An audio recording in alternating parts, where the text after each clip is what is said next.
two gods cut from almost the same cloth. One storm, two ideas of justice. Black Adam was born in suffering and slavery under the pharaohs of Egypt.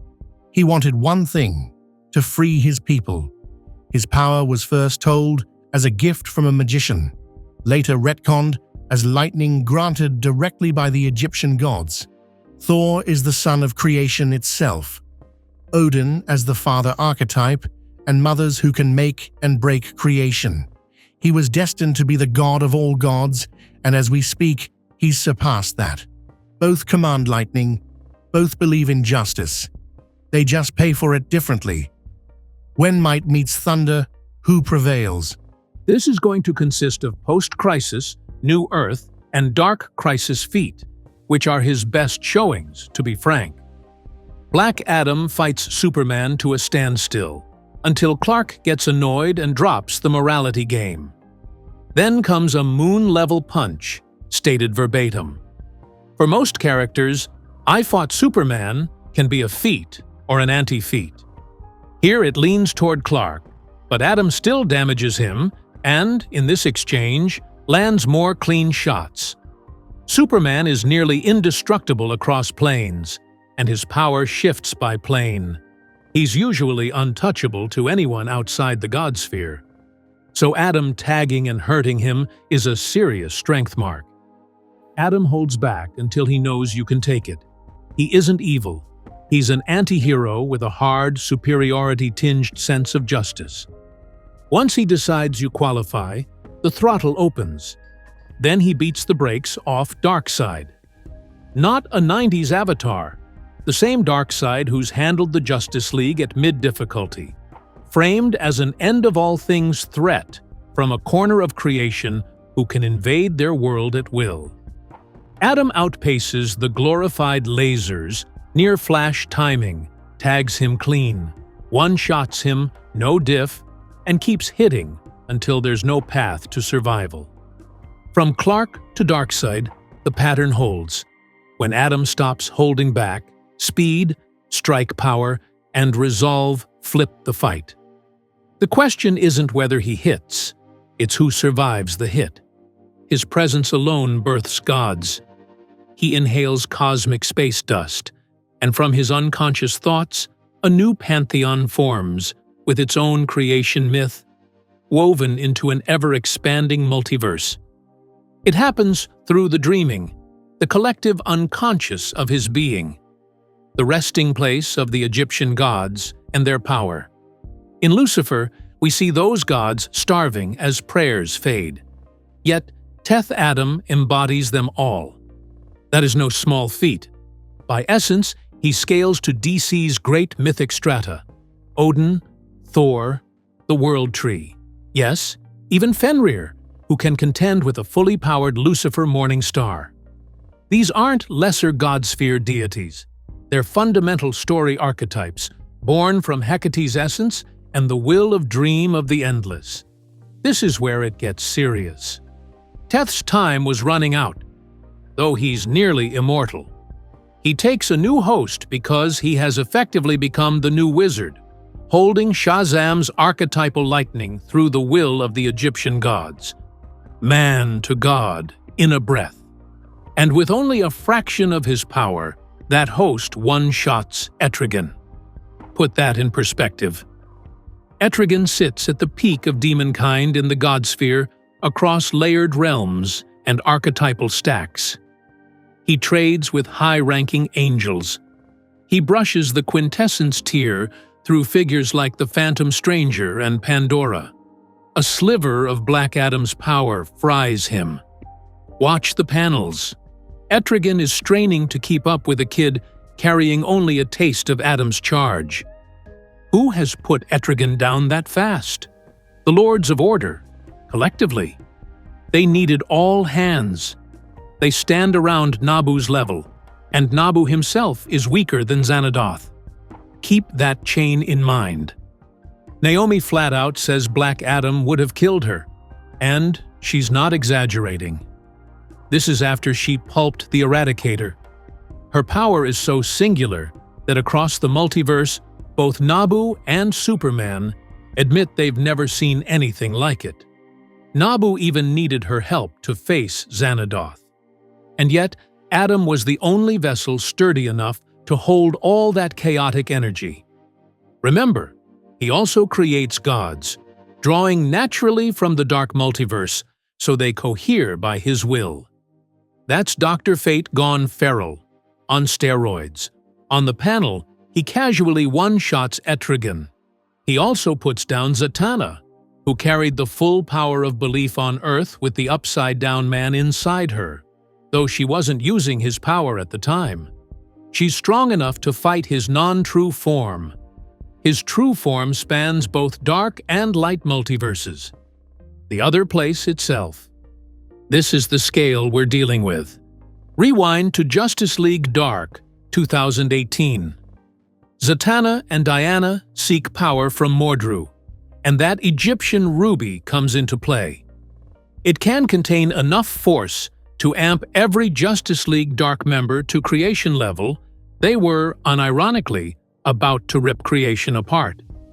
The man behind it is Sargon the Magician. Read any top-tier magician arc in DC, including Timothy Hunter, and Sargon is there, waiting. Sargon then beats the same kid who one-shotted Etrigan, and he does it without taking him seriously.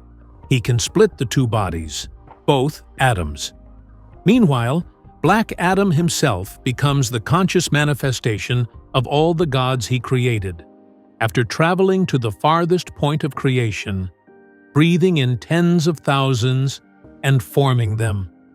Sargon invades Adam's mindscape and beats him there, then does it in person too. Black Adam declares he is all the Akkad gods, and still, tanking hits from a Mordru-level threat is impressive. He takes on the previous Dark Army, nearly stomping the villain cadre controlled by the Dark. The Justice League is almost wiped out, while Adam barely survives and escapes. The full army of the Great Darkness, Darkseid, Pariah, the Upside-Down Man, and the rest, do not like his lightning. It's high concentration magic from several gods, and it's purely archetypal. His lightning can shift form and color to match its target. If you've been watching, you've seen it happening across fights. And we're only now getting to the more interesting part. He takes on the entire Shazam family. Billy holds back, but never against Superman. And, ironically, Black Adam and Superman have a better bond than Billy and Superman. After Pandora's box, you can see the difference. You also see that Superman can't actually put Black Adam down unless he taps into his hope factor. A clean indicator is his fight with Ultraman, literally Superman without hope. When Cosmic Armor Superman formed, Quantum Superman fused them to create a perfect being. They were basically equals, Goku and Vegeta vibes. Black Adam fought him on equal footing with no holding back. Same with Superman. Standing toe-to-toe with both, whether anyone's holding back or not, is proof that he's him. He then amps the entire Justice League, so even street-tier characters can swing at the true form of Darkseid, the Empty Hand, and more. His power is terrifying. Just like Billy can share power, the Wizard's gift runs through both of them. At 100%, the truest form likely crushes the multiverse. And yes, they do get weaker after sharing, which only shows how much he normally holds back. He's clearly a tank. He outputs into multiversal ranges on a high outer-versal scale. Black Adam is a high outer existential force who fights beyond physicality and scales past the godsphere of DC cosmology. Thor, there's so much to say. This is the primer. I'll go deep in the second video, but here are the essentials that matter now. Thor is the child of the archetypal figures of creation, archetypes that transcend other archetypes. His father is Odin, the one other gods pray to, the god of the multiverse, before you even count what lies beyond eternity. His birth mother is Gaia, As with all the gods, his mother is also the Phoenix Force, and Frigg, the All-Mother of the Aesir.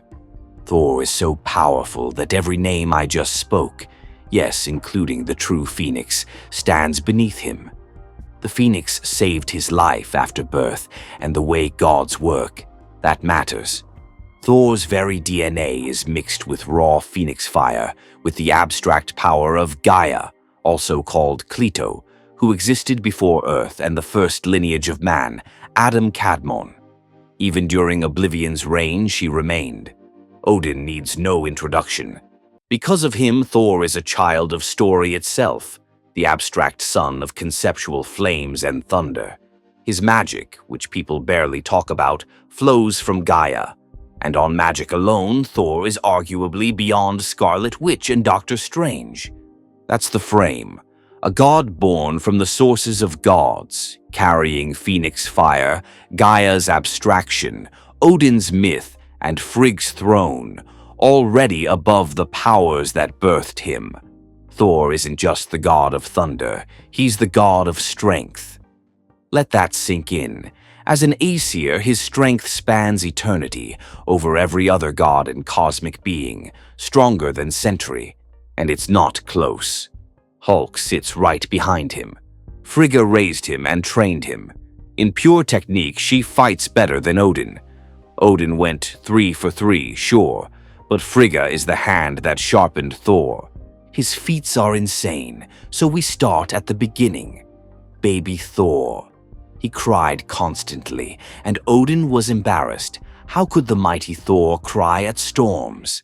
One day, Odin left him outside, certain the child was safe. Thor stopped crying. The storm stopped. They realized the truth. The baby wasn't afraid of the storm. He was the storm. Asgard is a heavenly city above the Tree of Life, with other Aesir gods and whole worlds on that tier. As a child, Thor was already shaping matter to summon and steer storms in a realm beyond time and space. He was shaking their godly realm before he could even speak. We'll track him like we did Black Adam. Heavy hitter clashes and power sharing, but even this first glimpse shows the scale. Thor can share his power, and that's where things get wild. Everyone who's carried his spark has done wonders. Take Jane Foster and Volstagg. With Thor's power, Jane damages a weakened Odin and helps fight Mangog alongside a weakened Thor and Odin. She can push nearly to the far shore. Her clash with Volstagg shakes the 9 realms and the wider multiverse.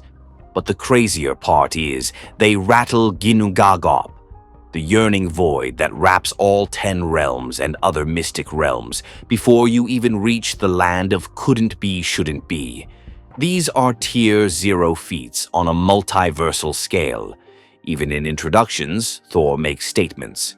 In Thor 2020 #1, he casually hurls Mjolnir across the 9 realms to Midgard and back in seconds. A strike like that would end multiverses and higher constructs. He throws from Asgard, outside eternity, across the other 7 realms. Those cardinal, hard-to-reach mythic strata tied to the world tree as pure archetypal creation stories, and into eternity, which holds Midgard. Each of those realms is an infinite multiverse. Both characters are absurdly powerful. But the verdict is this. Thor wins. Black Adam's highs are terrifying, one-shotting Darkseid, arming the League to swing at the great darkness, birthing gods, and wielding archetypal lightning. But Thor's baseline sits where Adam needs special states and amps. Thor casually shakes the archetypal strata, Ginnungagap, traverses and strikes across pre-eternity realms, and his shared power echoes at creation scale. Add the mantle of God of Strength and relentless storm control, and over 10 fights, Thor takes it 9 out of 10.